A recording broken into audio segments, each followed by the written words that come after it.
Welcome back on day two of our continuous streaming. We want to make sure we go over our picks here today. So you guys already see on your screen, I use Caesar Sportsbooks, also known as Metro Bets. This is not a sponsored stream in any way. Just want to go ahead and share with you guys my picks, why I'm picking these people to win today, and hopefully we make some money here together because I got some underdog picks that I believe a lot of people are sleeping on, and I'll even give you guys the reasoning why. So let's go ahead and begin because ultimately I want to go through the whole prelim all the way down, and then I'll also make a little video later on. Don't tell my boss, but we're on a lunch break right now. Going over some, I guess, upsets as well so we could cover the spread here. But I want to start off here with one of the prelim cards, which is Carpenter versus Ochoa. I know it's going to sound crazy, but look at the numbers and how close they are, and you'll seem to understand why I'm getting this pick out. I'm going to go Carpenter on this pick strictly because Ochoa admitted that he broke his hand on the last fight. And one thing we should all know by now is that once your hand breaks once and you fight without it fully healing, it's going to break again. And we're talking Carpenter is one of the hardest people to put out, just given how much experience and punches his face has taken. I don't see him getting knocked out too easily here. So we're going to go Carpenter winning here. And if anything, we'll go,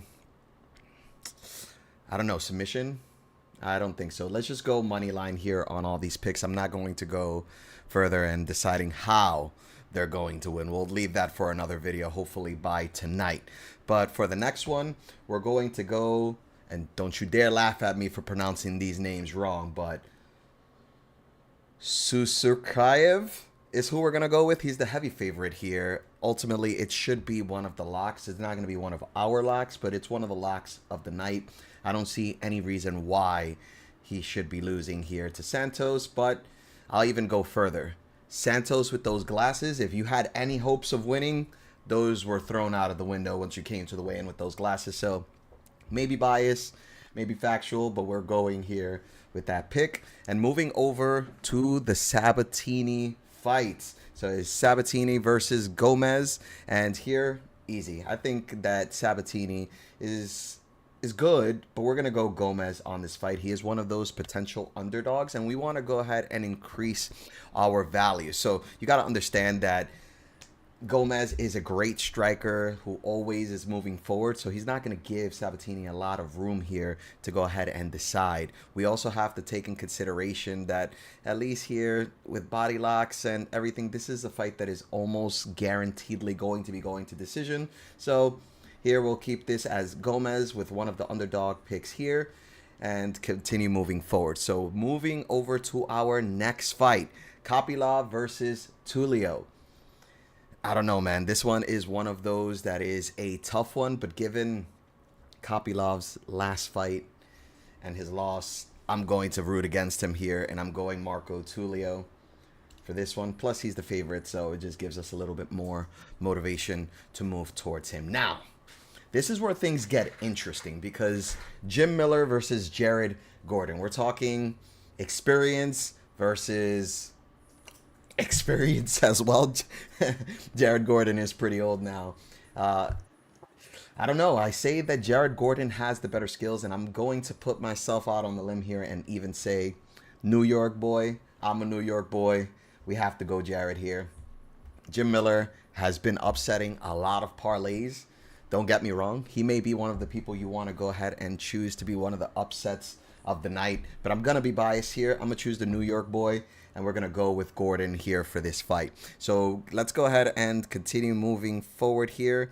So we got Matus versus, where we're at here, Grant Dawson. I don't know. This one's a tough one. They're very close up there. And we got to understand that, I don't know, both of these guys aren't great. That's why they're on the lower ends of the cards. But I don't know. I just feel like today is going to be, or excuse me, tomorrow is going to be an underdogs type of card. So we're going to go Rebecca. I think there's a lot of opportunity here for money. So we're going to go ahead and go Rebecca here. Again, the odds are so close. It's a pick 'em either way, right? There's no real favorite here. Grant Dawson is a negative 170. Wow, Rebecca's a plus 140.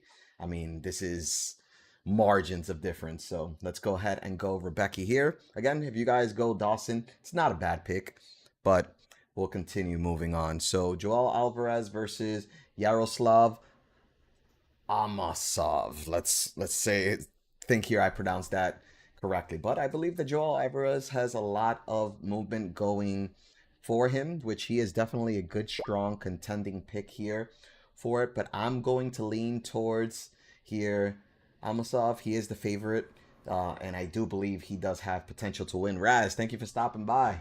Appreciate you. Atiba Gutierrez versus Ozzy Diaz. The picks and I guess here the overall underdog and favorites is pretty much telling you what is expected to happen here. I do agree with these picks. I believe this was a feed me to continue building the hype towards a man who can be a division favorite later on. Still don't believe that he doesn't lift weights, so save that drama for somewhere else. But we're going to go with the clear favorite here. No reason for it. We'll just continue moving forward. King Green versus Jeremy Stevens. First, I want to say that if you're going to complain about the boss paying bonuses and it not being what it used to be, make sure you're still remaining as professional as you used to be, and make sure you make weight. 4 pounds overweight after complaining about fighter pay just wasn't it. We're going to go here. King Green, easy. Don't even think about it. Bet the house on him. Jeremy Stevens is checked out and he will be retiring after this fight.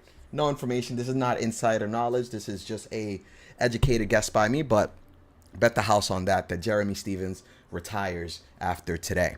So let's see here. Buckley and Sean Brady. This is where the cards start getting real good because, again, we got a grappler versus striker, and we're talking that this striker has beaten some grapplers before, but any major grapplers he has lost to. I mean, so let's go ahead and say that I believe Sean Brady will win by submission here, but it's not a problem if you bet Buckley because if Buckley wins, it will be by decision or knockout. Brady will win by decision or submission. I don't see either one flipping anything on there. The decision bit is where it gets hard because Sean Brady is not a very dominant grappler. He is a point grappler. He's going to grapple you and transition a lot to make it look good, but he's not always looking for the finishes. Now, he's a Philly boy. He always has that power in him, but given size disadvantage here, I'm going to go Brady here by submission, but Buckley can create an upset here with a knockout first, second round. So be aware of that. Alexander Volkov versus Waldo Cortez Acosta. Listen, Acosta is on a huge win streak. I mean, he is set online. He I guess cashed in on the Aspinall eye poke, talking about wearing that eye patch. Oh wait, Buckley has no chin. He does. He does. It's tough because we don't see him testing out his chin much, but against Wonder Boy, he had great fight and he was able to pin him down and knock him out. So I'm not going to question his chin, but I'm going to question his wrestling, which is why we're going to go Sean Brady on that pick. But moving over to Volkov and Acosta. Acosta is on a huge win streak, definitely has momentum on his side, and I guess here the ambition is on his court because he's fighting a legend who's already been through the highs and lows. So it's up to Costa here to show that he can be in this top contender seat. But I'm pretty sure that Volkov is still very upset on how they treated his loss previously. So I'm going to go Volkov. He's going to show that it is still levels out here, and he's going to win by decision or knockout.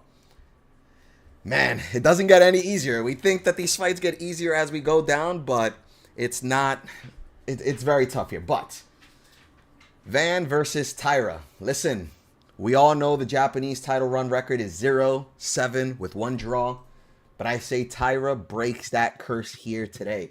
His ground game is absolutely great. And while we didn't see Van really defend any ground game against Pantoja because of the fluke injury, we know that he can stop a takedown or two. I mean, we all know that Pantoja tried a takedown before that head kick, didn't work, which led to the head kick and ultimately led to the injury, which caused Van to win the title. So assuming that wrestling defense is there, Tyra might have a problem because he will have to strike at some moment in time. And that's where Van is going to shine. But let's not make this more complicated than it needs to be. Tyra, submission, third round. Let's cash that in.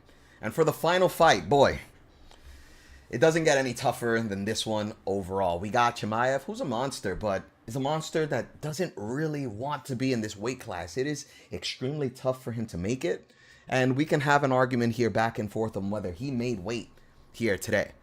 Everyone has to stay on that scale 8.5 seconds. Some people will argue he was on the scale for 3 seconds. I'd say a little closer to 5, but still nowhere near the 8.5 seconds that is required to have the scale stabilized. So the commission did him a huge favor. Either way, he would have been close enough regardless. So I guess here the issue is, how much can Sean Strickland defend these takedowns? If he can't, we're going to see DDP versus Khamzat again. You know, I hope that this doesn't turn into a crotch sniffing contest here. I hope that both these guys want to fight. And whether it's on the ground wrestling or whether it's standing up, I hope that they do everything that they do with the intention to fight, not win. I hope that they go at it. But guys, we're going to go Sean Strickland, American boy, to win by knockout. I believe that the teep kicks is going to hurt Khamzat early. And if he can stop these takedowns, he's going to get frustrated and he's going to make a mistake, which I believe Sean at this moment in time will capitalize on. And he has everything to gain. An American champion in this day and age, with the environmental and governmental climate that is going on right now, it is no better time for him to be champion, regardless of what you think of him. So, guys, we're going Sean Strickland.